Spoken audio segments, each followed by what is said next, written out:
Boom! What's up, everybody? Welcome back to Unparalleled Universe for another throwback action figure review. And today we're taking a look at the Shocker Toys Tick figure. And this guy came out in either 2010 or 2011. It's kind of hard for me to remember, but I purchased him at Comic-Con 2011, and I think at that point he had already been out for a little bit. It wasn't like an old figure at all. It was still relatively new at that point. I bought it at the actual Shocker Toys booth at Comic-Con 2011. And yeah, if you're not familiar with Shocker Toys, they were making a lot of noise in the action figure community because of their line, which was called the Indie Spotlight. And it was a really cool concept for an action figure line. It had a bunch of independent comic book characters, a lot of really good stuff. Some standouts were obviously the Tick, Scud the Disposable Assassin, the Max, and I really liked the Dick Tracy figures. They had a lot of really cool stuff going on. They were doing a bunch of different characters that other companies weren't touching, so it was pretty exciting.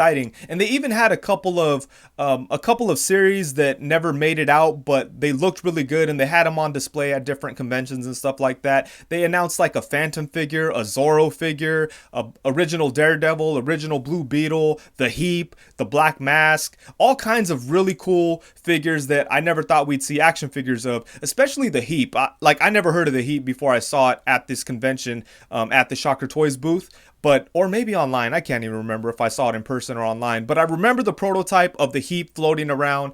And I was always a big fan of Swamp Thing and Man Thing. So that thing really appealed to me. And it never made it out. And the reason why is because it turned out the people who ran Shocker Toys were pretty shady. They were doing a lot of crazy stuff. They were taking money for pre-orders and never delivering the products. And they were just doing a lot of crazy shit. I remember at one point they had a bunch of people pay for pre-orders, and there was a bunch of delays. And then I remember like the owners of Shocker Toys posted like pictures from them at a strip club during Comic-Con. Like they had no solid information as to what was going on with the pre-orders for the figures, but they had pictures of themselves at the strip club, you know, spending money that came from the people that pre-ordered these figures. So I think a few times the people that own the company tried to change the name and do different things and try to be slick and try to come out like different ways, but you could always tell when it was products made by those people. Even recently I saw some figures pop up, I can't remember the name, but they had the exact same articulation setup and sculpting design, and when I saw them I was like, man, those really look like those Indie Spotlight figures.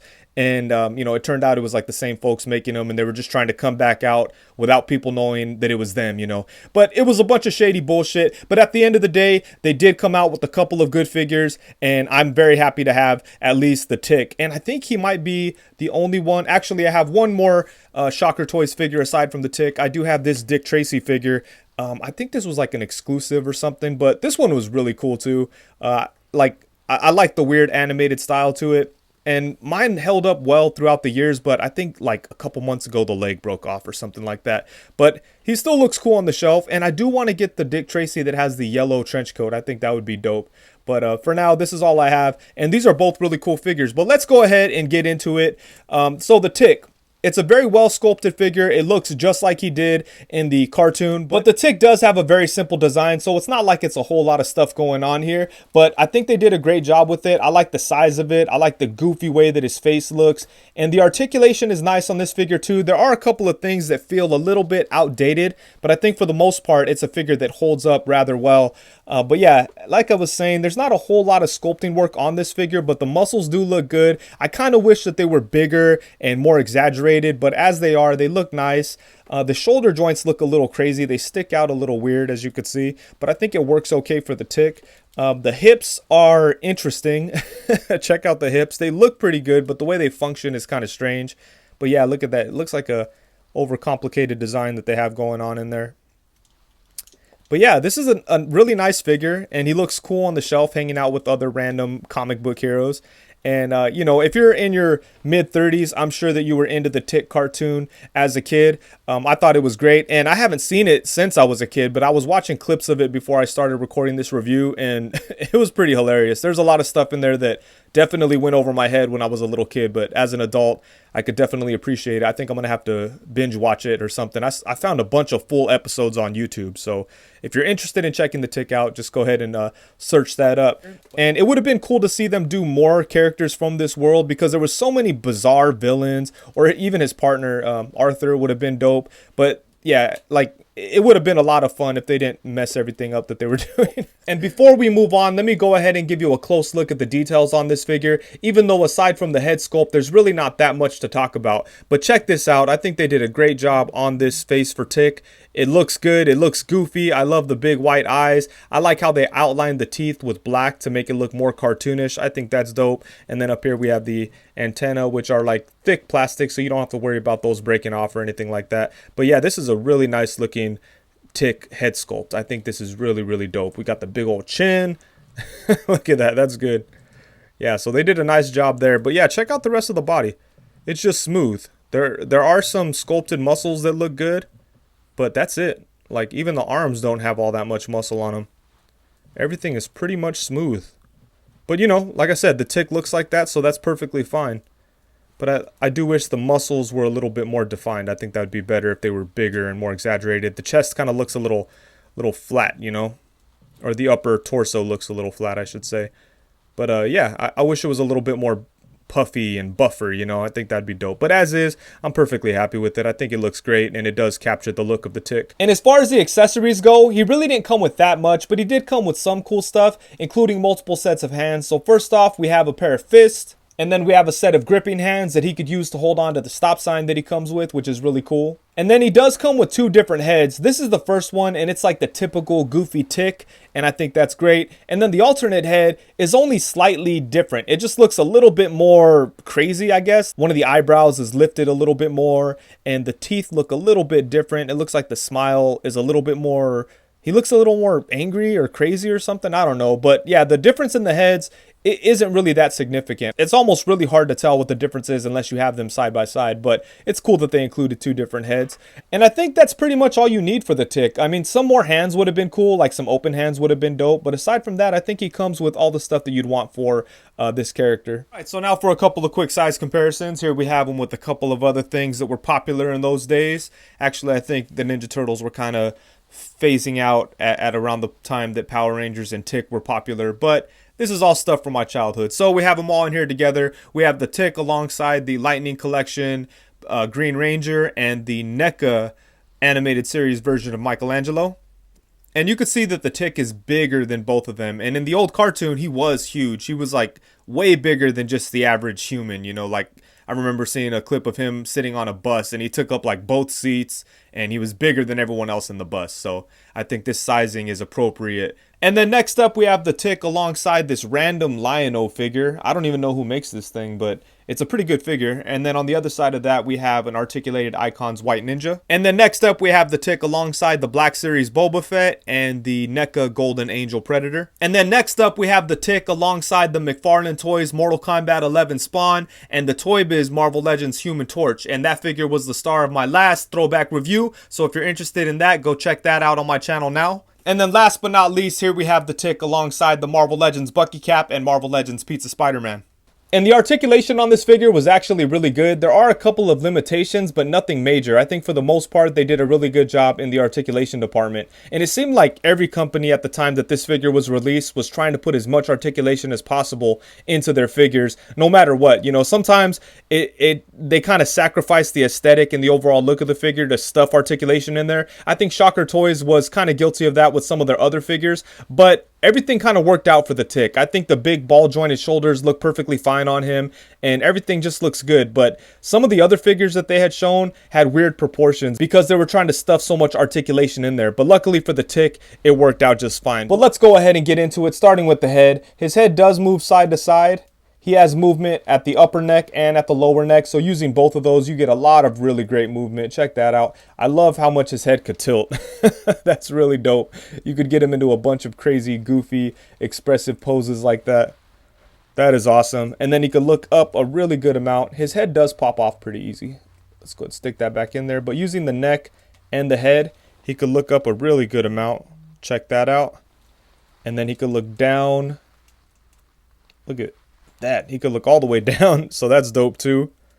Really good movement at the head, but my favorite thing about it is how much it could tilt to the side. Look at that. Whoa, no wonder it's tilting so much. But yeah, there we go, before it falls off. But yeah, that's awesome. And then the torso is where we have some limitations because we do have a mid-torso cut, but it really doesn't Oh wait, let's see here. Yeah, it only bends to about right there. So that's not very much. And it does have a similar torso setup that we see like on Mezco figures, or a lot of figures these days actually, where they have like a ball joint at the waist and then, you know, like a diaphragm cut. We see a lot of companies do a very similar thing these days, so that's interesting. But still, yeah, using both of these, you don't get too much of a crunch. I mean, that's pretty decent actually. When they work together, get some good movement, so that's okay. And then you get some side to side. There we go. So that's pretty cool. And as you can see, his waist is super loose. He could go back to about right there, but then we get a gap right here in front. Check that out. But yeah, that's some pretty good movement at the torso actually. Takes some work, but you could get it there. Then we have a bit of a twist at the diaphragm, but most of your twist is going to come from the hip. Maybe not. Oh, look at that. Haven't done that in a while. I'm sure I've done it before, but yeah. So at first I was thinking the torso was pretty limited, but you know, if you mess around with it, you could definitely get it to move a really nice amount. So that's good. And then at the arms, we have these big old ball jointed shoulders that go all the way around. They come out to the side, and they could come out to the side like this. And the way they did it was kind of weird. They have some of the bicep kind of covering a lot of the shoulder joints, so his arms only go up to right there, but that's perfectly fine. And then we have upper bicep swivel, double jointed elbows, which are awesome. They get a really good bend. So that's good. And then at the wrist, we have a little ball joint, as you could see. The hand just kind of swivels on top of that, and you get some, you know, just in general movement, but he doesn't have like a straight up hinge or anything. But I mean, what we have here allows pretty much like a hinge, and you could hinge it in all kinds of different directions, so that's good. And then for the legs, he can do the splits almost. He could get his leg out to the side to about right there. You could bring his leg forward to about right there. You could almost bring it up a little bit more, but that's about it. His leg can't go forward too much. It only goes back to about right there. And then there is a upper thigh swivel. It's really close to the hip joint there, but you do have a swivel. You have double jointed knees, which get a nice bend. There we go. And then the foot has the exact same joint that we have at the hand. It's just a ball joint, and the foot just sits on top of that, and you get some rocking action because of it. You get a little bit of tilt forward and back, and then you have a swivel. So yeah, like I said, the articulation is really nice on this guy. And you know, obviously this figure is a little old. I've had it open for a long time, so some of the joints are loose, especially the hips. I might have to hit that with some floor polish or whatever to tighten it up, because that's going to drive me crazy. But I mean, this guy spends most of his time just hanging out on my shelf anyway, but I might have to tighten that up a little bit. And then the elbow is a little loose. But yeah, for the most part, the articulation is great on this guy, and you could definitely get him into a lot of tick-like poses because of what the body allows you to do. So this is awesome. It's a really nicely articulated figure. All right, guys. So overall, I think this is a really, really cool figure. It sucks that it came from such a shitty company that was so shady and did all kinds of bad things. But like I said, at the end of the day, they did deliver a quality Tick figure and a couple of other nice figures that are floating around out there that are super hard to get. But with this guy, it's a perfect representation of a cartoonish, goofy looking Tick figure. It's super well articulated. There's not a whole bunch of details to rave about because this character doesn't really require that, so maybe that's why they chose to do this character, because it was very simple and straightforward. But in any case, it really worked out for them because this is a nice figure. And to be honest with you, I don't know what could be done to make this like better. You know, I don't really have any big complaints. I do think the hips look a little funny, but you know, it's kind of like a product of its time kind of thing, because just engineering when it comes to action figures has just gotten better, and a lot of companies do things like hips and shoulders and joints in general just better now. So at this time, you know, this is kind of what was going on. But I think for the most part, it's an awesome looking figure. And I mean, if another company puts out a Tick figure, I would probably be interested, but I don't think I'd go you know, I don't know if it could replace this one because this is such a good figure and it just does the job so perfectly. So I'm really, really happy with it. One thing I will say about this figure though is the price right now on eBay is like $150 to like $250. They're pretty expensive online. Don't go pay that price. I mean, if you want this figure, it sucks that it's not going to be easy for you to get, but you know, I think if you pay $150, you'll be disappointed. Unless you're like a massive Tick fan and you have to have this figure because you missed out on it back when it was coming out, or maybe you weren't collecting action figures at the time and now you need a perfect Tick figure, then this is as close as you're gonna get, and you know, you'll be happy because it'll serve its purpose, but at the same time it's not an action figure that I feel is worth $150. But with that said, I was eyeballing a Scud the Disposable Assassin this morning on eBay, which was around the same price, and you know, I'm weak, so I'll probably pull the trigger on one of those eventually. But, you know, I just want to put out there, I think this is a really good figure, but personally, I would not pay the current going rate for this figure. I think that's just way too expensive, and I'm surprised that it got that high because I thought this was one of the more common Shocker Toys figures floating around out there. You know, I didn't realize that it became so rare, but you know, things happen and that's just the way it is. But anyways, I think that's it. Thank you so much for watching. Please be sure to like, comment, subscribe, and all that good stuff. And also, if you want to see me do more like throwback type of reviews, let me know in the comments what other figures I should look into, or if it's something that you guys already know I have and you want to see me review it, let me know in the comments. I'd be more than happy to take a look at those things. But yeah, that's it. Thank you so much. Peace.